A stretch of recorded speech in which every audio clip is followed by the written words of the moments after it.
रामकृष्ण हरी विठ्ठल केशव. वारंवार होणारी लघवी आणि हा लघवीचा त्रास तुम्हाला का होतोय? आपली संस्कृती आपण जपत नाही, लक्षात ठेवा. तुमचा विश्वास नाही बसणार, परंतु सत्य बोले माझी वाचा,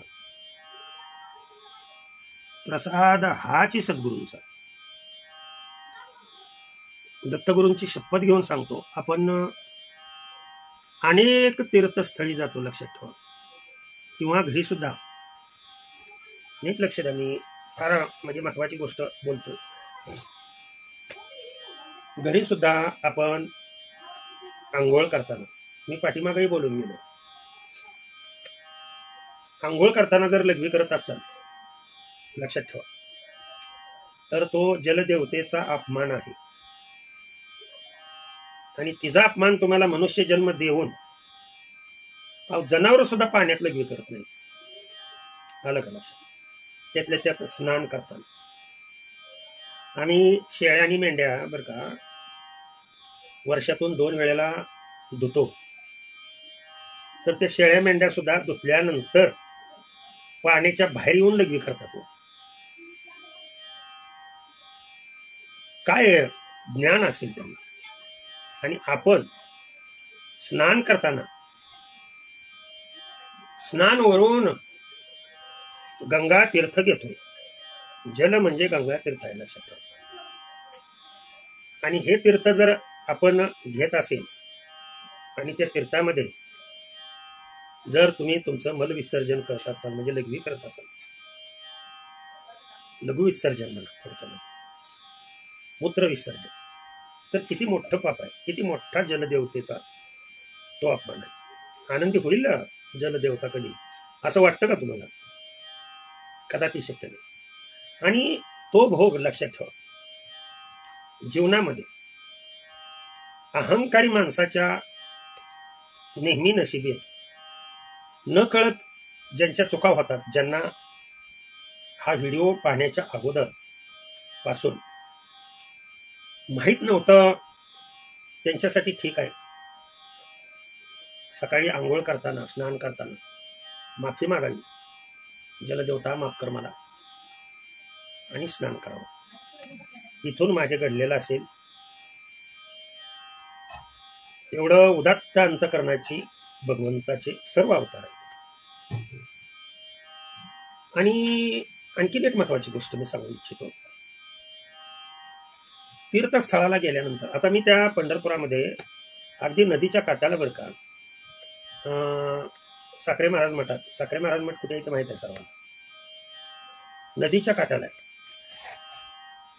तिथे भीमा नदीच्या तीरावर त्या पात्रात येऊन जर तुम्ही लघवी करत असाल, त्या पात्रात येऊन जर तुम्ही शौच करत असाल, संडास करत असाल,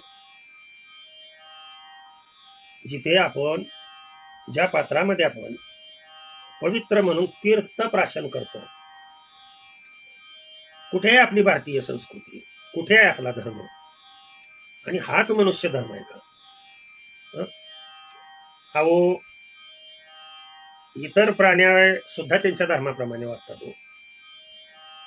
पण आपला मनुष्य धर्म कुठे आहे? किती विसरत चाललोय आपण. काय संस्कार आहेत आपल्याला? वाईट वाटेल बऱ्याच जणांना की मग सर सोय नसते. अरे सोय कशी नसते? तीर्थस्थानी गेल्यानंतर कोणतंही स्टँडच असं नाही की जिथे लघवीची सोय आणि संडासची सोय नाही, परंतु आपण ते करत नाही.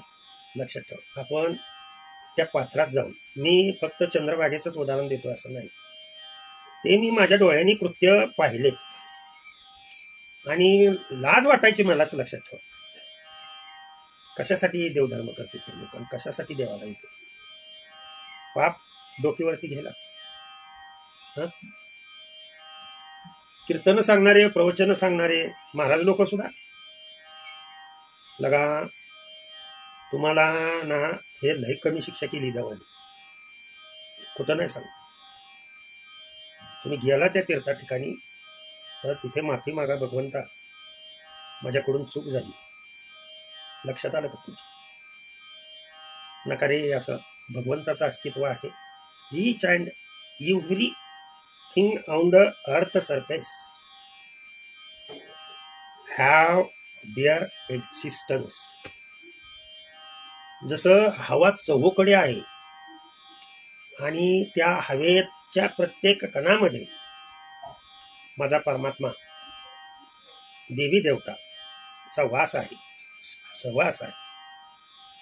आणि विशेष करून अशा पवित्र ठिकाणी जर तुम्ही असली कृत्य जर करत असाल तर रावणापेक्षा रावण तर म्हणू शकत नाही तुम्ही, पण ह्याच्या सारखी हलकट कृत्य कोणती सुद्धा नाही. आपण ज्या तीर्था ठिकाणी जातो त्या तीर्थामध्ये पाण्यात जाऊन, त्या तीर्थात जाऊन काय काय लघवी करतात. आत जाऊन आंघोळ करताना अरे वरच्या लोकांनी दिसणार नाही, पण त्याला दिसतंय हलकट माणसा तू काय करतोयस. याच्यासाठी हे दोन त्यांनी CCTV बसवूनच तुला पाठवलेला आहे जन्म देताना. आलं का लक्षात? तू जे काय करतोयस ना त्याचं सगळं प्रक्षेपण तिथं आहे. बऱ्याच जणांना प्रश्न हा पडला असेल देव काय तिथं बघायला आहे का? सामना कसा घरी बघतो आपण टीव्हीवरती, खेळ चालू असतो एका ठिकाणी आणि तिथे जी क्रिया घडते ती आपल्याला दिसते का नाही?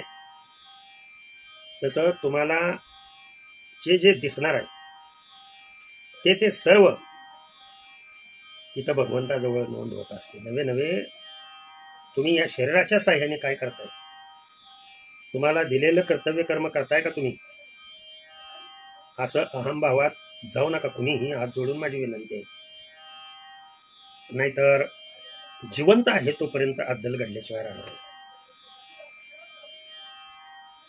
श्रद्धा ठेवा, विश्वास ठेवा. काय काय जण म्हणतात अंधश्रद्धा. अरे श्रद्धा ही अंध कशी असू शकेल? कशी अंधश्रद्धा असू शकेल सांगा बरोबर. आईने सांगितलं हा तुझा बाप आहे, हे तुझे वडील आहे. विश्वास ठेवतो. आईच्या बोलण्यावर श्रद्धा असते. प्रथम विश्वास असतो, त्या विश्वासापोटी आपण श्रद्धा ठेवतो. आणि श्रद्धा ठेवल्यामुळं हा आहेत का आपले वडील. आणि ज्यांना हे जरा बोल माझे मी पूर्णतः आधार घेऊन बोलत असतो. संत महात्मे जे आहेत या विश्वामध्ये, कुठलेही महात्मे कधीही विश्वातून गेलेले नाहीत. या विश्वामध्ये भ्रमण करतात, लक्षात ठेवा. म्हणून तुम्ही आम्ही या पृष्ठभागावर धरणी मातेवर सुरक्षित आहोत. हे जर नसते ना, आलं का लक्षात? यांची वेगवेगळी रूप आहेत, लक्षात ठेवा. ते सुद्धा संतच आहेत जे भारताच्या सीमेवरती शत्रूपासून बचाव करण्यासाठी थांबलेले आहेत. ते सुद्धा संतच आहेत, लक्षात ठेवा. संत कुणाला म्हणायचं, पण त्यामध्ये सर्वात श्रेष्ठ माझ्या वारकरी संप्रदायामध्ये सर्वश्रेष्ठ होऊन गेलेले संत, ते तर श्रेष्ठ आहेतच. कशासाठी त्यांना संत म्हणायचं? कारण ते आपल्या या शरीराचं बाहेरून संरक्षण करतात, म्हणून ते संत आहेत, ते देव आहेत. आणि जगद्गुरु तुकोबाराय, माऊली निळोबाराय, शांती ब्रह्म एकनाथ महाराज, जेवढे संत सेना महाराज, संत चोकोबा, किती नावं सांगू तुम्हाला. जनाबाई, मुक्ताई माझ्या, सोपान काका, हे सर्व लक्षात ठेवा. अंतस्थ जे शत्रू आहेत आपल्या, आहेत का नाही? एका कालच्या शेंबड्या पोरीनं रात्रंदिना आम्हा युद्धाचा प्रसंग, शेंबडे तुला त्या शब्दाचा अर्थ कळतो का? रात्रंदिना आम्हा युद्धाचा प्रसंग. संतांना कोणतं युद्ध करावं लागतं? जरा या संप्रदायात या,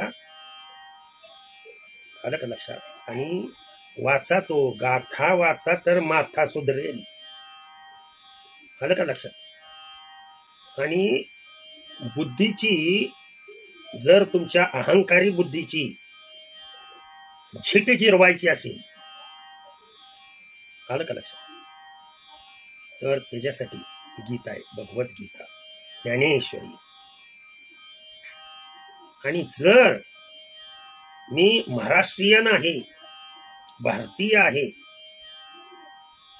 हा जर अभिमान तुम्हाला असेल, तर फक्त शांती ब्रह्म एकनाथ महाराजांचा एकच भारूड फक्त व्यवस्थित सोडवून दाखवा, एकच. पाठ थपडतो तुमची, आणि मग तुम्ही बोलायला लागा. कालची शेंबडी पोरं तुम्ही काय बोलताय? सर्व संत या विश्वामध्ये आहेत. वैकुंठ गमन कसं शक्य आहे? अरे घुमाड्या, तुला वैकुंठाचा अर्थ माहित आहे का? तुला स्वर्ग म्हणजे काय माहित आहे का? तुला नरकवास कशाला म्हणतात हे माहित आहे का तुला? गाथा वाचा आणि मग बोला, नका करूया असलं पण, आलं का लक्षात? आणि बघा त्यांच्याकडून हे कृत्य घडलेलं आहे, आणि त्यांचीच लघवी. लक्षात ठेवा, मुळ्यादाचा त्रास त्यांना. जरा कडक बोलतोय मी, पर सत्य बोलतोय, शिव्या दिल्या तरी सुद्धा चालतील मला. भगवंताचं कार्य हे प्रामाणिकपणेच पार पाडलं. त्यांनी दिलेलं ज्ञान आहे, हे सत्य आहे, असत्य नाही. त्यांच्या चरणी अर्पण करतो आणि सेवेला पूर्ण विराम देतो. पुंडलिक वरदार विठ्ठल श्री ज्ञानदेव तुकाराम पंढरीनाथ भगवान की जय. अवधूत चिंतन श्री गुरुदेव दत्त. श्री स्वामी समर्थ योगीराज हरिहर महाराज की जय. विठ्ठल विठ्ठल विठ्ठल विठ्ठल विठ्ठल.